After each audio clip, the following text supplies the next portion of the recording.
Halo teman-teman, perkenalkan kami dari Universitas Negeri Yogyakarta dengan Prodi Pendidikan Jasmani Kesehatan dan Rekreasi.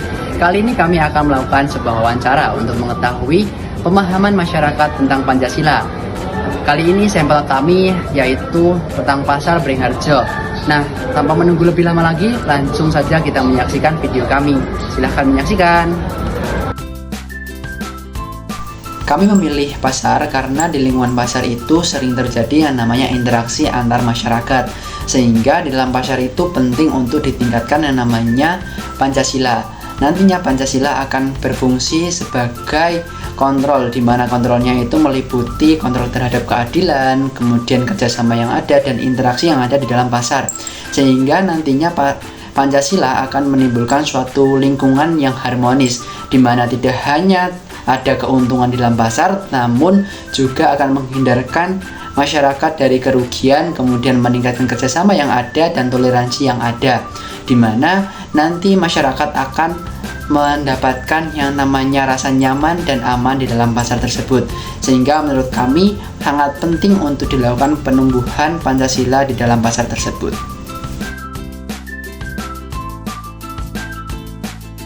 Kalau di sini tuh saya sebenarnya tadi juga keliling-kelingan Pak, cari musola itu ada nggak Pak? Oh ada ya Pak. Jadi masih layak ya Pak dipakai? Oke. Ada. Oh berarti di Beringharjo itu ada beberapa titik untuk musola berarti? Ada setiap lantai bawah itu ada 2 kalau nggak 3 musola. Yang kalau sekitar sini cuma ada 2. Lantai atas yang banyak. Ada masjid itu tapi di dekat-dekat sini ya Mas? Ya paling kalau di pasar cuma musola kecil. Oh. Ya, di sini saya akan menjelaskan tentang pemahaman Pancasila yang berkaitan dengan video eksperimen sebelumnya. Diawali dari sila pertama. Sila pertama sendiri dibagi menjadi 3 aspek. Yang pertama ialah denotatif. Denotatif ini ya berarti Pancasila mengandung makna bahwa Indonesia adalah negara yang mengakui keberadaan Tuhan Yang Maha Esa, dan setiap warga negara bebas memilih dan menjalankan agama sesuai kepercayaannya masing-masing. Selanjutnya yang kedua ialah konotatif. Konotatif berarti Pancasila mengajarkan toleransi antara agama dan kepercayaan serta penghormatan terhadap hak individu dalam beragama. Selain itu, sila ini mengingatkan kita bahwa kehidupan berbangsa dan bernegara harus menggunakan nilai-nilai ketuhanan dalam segala aspek kehidupan seperti kejujuran, kebajikan, dan moralitas.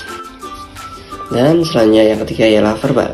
Verbal ini berarti dalam penyampaian secara lisan, seperti dalam pidato, buku, atau pendidikan Pancasila. Sila ini sering dijelaskan dengan mengutamakan kebangsaan beragama. Berdasarkan hasil wawancara yang telah dilakukan kepada 3 orang pedagang, dapat diambil kesimpulan bahwa pemahaman pada sila pertama Pancasila di wilayah Pasar Beringharjo, Yogyakarta tergolong tinggi. Hal ini dibuktikan dengan jawaban dari pertanyaan kedua yang memuat isi tentang bangunan ibadah pada pedagang di Pasar Beringharjo tersebut.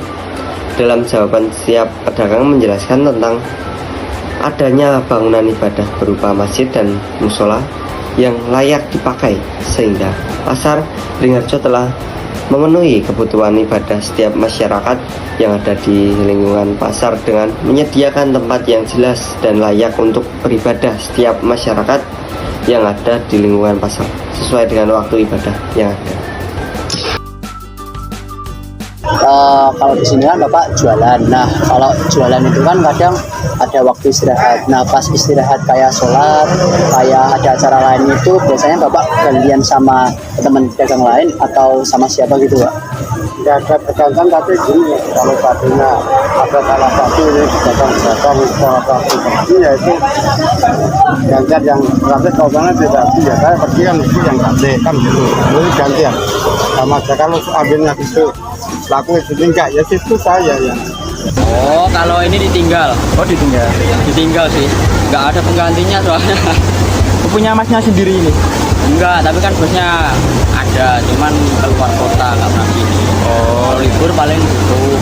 Kalau kita kan semua ada orang punya sama. Iya. Terus kita gantian kalau bekerja. Kalau mungkin kalau yang nggak punya karyawan dititipin kan banyak. Biasanya kayak gitu. Dan nitip ya, tak tinggal setelah nitip ya, pemotong kamar mandi. Gitu. Ini juga sama dibagi menjadi 3 aspek. Yang pertama adalah denotatif, konotatif, dan verbal. Diawali dari denotatif.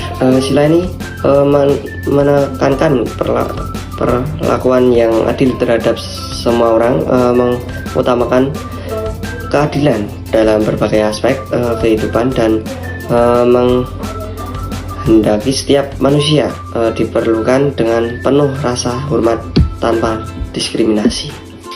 Selanjutnya konotatif. Sila ini memiliki makna yang lebih dalam, menangani nilai-nilai kemanusiaan. Sila ini meliputi penghormatan terhadap harkat dan martabat setiap individu, dan menekankan pentingnya perlakuan yang adil, manusiawi, dan beradab. Selanjutnya ialah verbal.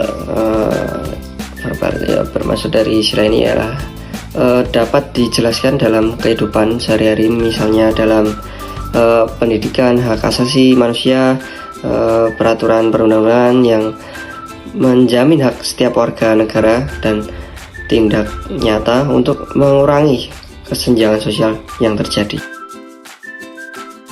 Baik, selanjutnya ialah berdasarkan hasil wawancara yang telah dilakukan kepada 3 orang pedagang, dapat diambil kesimpulan bahwa pemahaman masyarakat pada sila kedua Pancasila di wilayah Pasar Beringharjo, Yogyakarta tergolong sedang. Hal ini dibuktikan dengan pertanyaan pertama yang memuat tentang kerjasama yang dilakukan pedagang ketika ada kegiatan lain yang mendesak. Dalam jawaban pedagang 1 dan 2 menjelaskan bahwa mereka melakukan kerjasama pedagang atau sesama karyawan untuk menitipkan atau melakukan pergantian menjaga barang dengan pedagang tersebut. Namun pedagang ketiga cenderung akan meninggalkan barang dagangannya yang ada. Dia juga menambahkan dia merupakan karyawan di toko tersebut. Dengan demikian, kerjasama yang ada di Pasar Beringharjo kurang terjalin, baik karena sebagai pedagang ada yang masih melakukan kegiatan dengan individual. Jika ada perselisihan di sini, bagaimana cara menyelesaikan perselisihan tersebut ya? Maksudnya? Perselisihan, mungkin perselisihan antar pedagang itu. Insya Allah tidak ada deh. Insya Allah sudah tidak ada. Nah, aku nggak pernah mengalami seperti itu deh. Kan kalau jualan itu ya yang penting sabar sih mas, soalnya semuanya kan sama-sama kita cara ngomongnya. Ya, sama. Jadi kalau kayak Sama-sama cari rezeki juga kan ya mas? ya itu modelnya. Rezeki itu nggak tertukar mas. Mana-mana pasti ada saingan. Nggak mungkin nggak ada saingan, pasti ada saingan. Kalau saya gini mas, santai aja. Kalau memang rezeki saya kan ini, kalau nggak rezeki saya walaupun itu ada jalan itu nggak masalah. Rezeki saya rezeki itu, rezeki nggak tertukar. Sila ketiga, yaitu Persatuan Indonesia. Ini masih sama dibagi menjadi 3, yaitu denotatif, konotatif, dan verbal. Denotatif, sila ini mengandung makna bahwa meskipun Indonesia memiliki suku, agama, ras, dan budaya yang beragam, seluruh manusia Indonesia harus tetap bersatu dalam menjaga keutuhan bangsa. Yang kedua, konotatif. Sila ini mencerminkan upaya untuk mengatasi perbedaan dan menciptakan kerukunan dalam keberagaman. Hal ini juga berkaitan dengan asas Bhinneka Tunggal Ika yang menegakkan bahwa perbedaan bukanlah halangan untuk bersatu. Yang ketiga, verbal. Verbal ini menjelaskan secara lisan tentang asas. Ini juga seringkali mengajak masyarakat untuk tidak terpecah belah karena perbedaan melainkan untuk saling menghargai dan bekerja sama, bukan saling menjatuhkan. Berdasarkan hasil wawancara yang telah dilakukan kepada 3 orang pedagang, yang diambil kesimpulan bahwa pemahaman masyarakat pada sila ketiga Pancasila di wilayah Pasar Beringharjo, Yogyakarta tergolong tinggi. Hal ini dibuktikan karena jawaban dari pertanyaan ketiga yang membuat tentang penyelesaian perselisihan antara pedagang yang masih ada di Pasar Beringharjo. Dalam jawaban setiap pedagang menjelaskan bahwa di lingkungan pasar masih aman tanpa adanya perselisihan pedagang yang berjualan. Mereka menganggap semua yang terjadi di pasar tergantung pada rezeki, sehingga dapat disimpulkan bahwa Pasar Beringharjo memenuhi nilai persatuan dari sila ketiga yang ditegaskan dengan toleransi daripada pedagang yang ada di Pasar Beringharjo. Di sini apa ada komunitas atau perkumpulan untuk sarana atau wadah berkumpul dan berbagi saran pada para pengelola? Nggak ada. Nggak ada? Nggak ada, Mas. Ini kan pengelolanya UPT. Ya. UPT. Jadi kalau setiap tanggal 25 sama arisan itu berkumpul-kumpul ya rapat. Ya, tanggal 25. Kapan gitu. Ya. Ada paguyubannya Pak di sini? Oh, di sini ada banyak. Jadi di sini itu terstruktur ya Bu ya? Iya. Kerakyatan yang dipimpin oleh hikmat kebijaksanaan dalam permusyawaratan perwakilan masih dibagi menjadi 3, yaitu denotatif, konotatif, dan verbal. Yang pertama, denotatif. Sila ini menyatakan bahwa Indonesia menganut sistem pemerintah demokrasi, di mana keputusan penting diambil melalui musyawarah untuk mufakat dengan melibatkan wakil-wakil rakyat yang dipilih oleh rakyat. Yang kedua, konotatif. Meskipun Indonesia adalah negara demokrasi, namun setiap keputusan ini harus berdasarkan hikmat kebijakan musyawarah dan mufakat, bukan hanya dari suara yang terbanyak. Yang ketiga, verbal. Penjelasan secara lisan tentang asas ini dapat ditemukan dalam berbagai pidato atau penjelasan tentang sistem politik Indonesia. Misalnya proses legalisasi di DPR atau dalam pengambilan keputusan negara melalui lembaga perwakilan. Berdasarkan hasil wawancara yang telah dilakukan kepada 3 orang pedagang, yang diambil kesimpulan bahwa masyarakat pada sila keempat Pancasila di wilayah Pasar Beringharjo, Yogyakarta tergolong sedang. Hal ini dibuktikan karena pertanyaan keempat yang membuat tentang adanya komunitas atau perkumpulan untuk mewadahi aspirasi masyarakat yang ada di lingkungan Pasar Beringharjo. Dalam jawaban pedagang 1 dan 2 menjelaskan bahwa perkumpulan yang dilakukan rutin setiap bulan bersama pengelola Pasar Beringharjo. Namun pedagang 3 memberikan jawaban yang menunjukkan tidak ikut berkumpul dalam acara tersebut, sehingga dalam pelaksanaannya masyarakat di lingkungan Pasar Beringharjo belum sepenuhnya mengetahui tentang adanya media tersebut untuk menyalurkan aspirasi kepada pihak pengelola pasar. Bagaimana cara pembagian tempat untuk jualan dagang? Apa ada kesepakatan atau aturan yang berlaku? Nggak ada sih ini. Nggak ada, Mas? Nggak ada juga sih. Nah itu aku kurang tahu ya, soalnya kan aku belum ke pasar. Belum ke pasar itu? Jadi tempat sendiri Mas. Kalau ini kan persatuan. Jadi ini tempat ikut kalau asing yang dari situ. Kalau libur ya silakan ada yang mungkin. Kalau nggak libur ya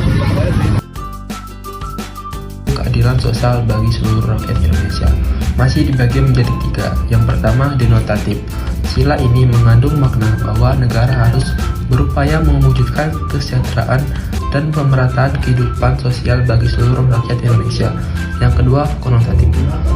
Sila ini menunjukkan komitmen negara dalam mengurangi kesenjangan sosial, baik secara segi ekonomi, pendidikan, maupun akses terhadap layanan dasar lainnya.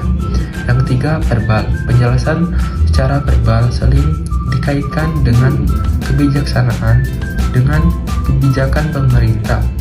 yang bertujuan untuk mengurangi kemiskinan dan meningkatkan akses pendidikan yang layak serta menciptakan kesempatan lapangan kerja yang luas. Berdasarkan hasil wawancara yang telah dilakukan kepada 3 orang pedagang, yang diambil kesimpulan bahwa pemahaman masyarakat pada sila kelima di wilayah Pasar Beringharjo, Yogyakarta tergolong sedang. Hal ini dibuktikan karena pertanyaan kelima yang membuat tentang keadilan pembagian. Jawaban pedagang 1 dan 2 menjelaskan tentang adanya patokan atau kesepakatan untuk terjadi pembagian tempat jualan. Namun pedagang ketiga menjelaskan bahwa tidak mengetahui tentang adanya pembagian tersebut, sehingga dapat disimpulkan bahwa pemahaman mengenai pembagian yang menunjukkan keadilan dalam Pasar Beringharjo masih kurang optimal.